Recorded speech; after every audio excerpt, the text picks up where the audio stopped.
Hello mga katighangers. Lunch time na, kainan na. Ito na naman ang na ihanda nilang pagkain namin. Masaya dahil may kanin. Ayan kanin Masaya tayo. At saka pork chop. Pero iba yung pork chop sa atin. Masarap yung pork chop sa atin kasi binabad sa garlic, toyo, calamansi.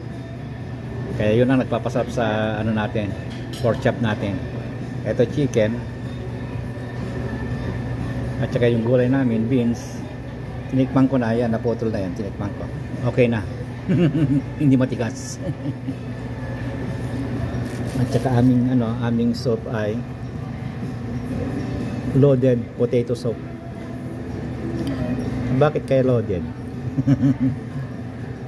Napuno siguro yung sakyan kaya loaded. Ito, tikman na natin. Kasi parang creamy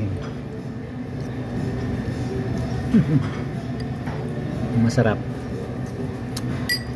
May namnam. At ang aking panulak ay yung tubig na bumubula. Ayan. Ang sarap ng dumighay nito pag uminom ka niyan.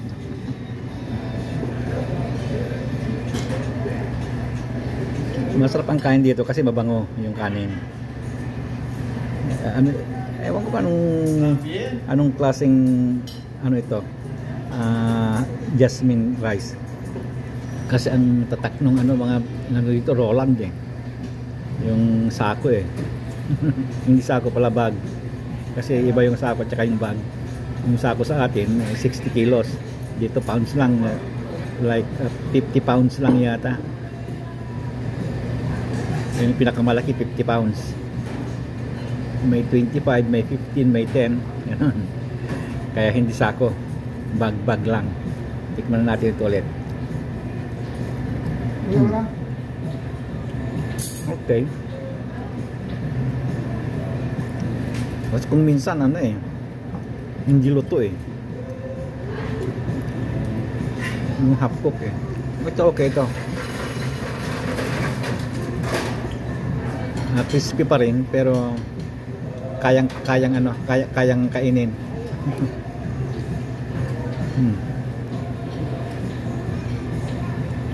Tikman natin yung niya, yung parang gravy niya.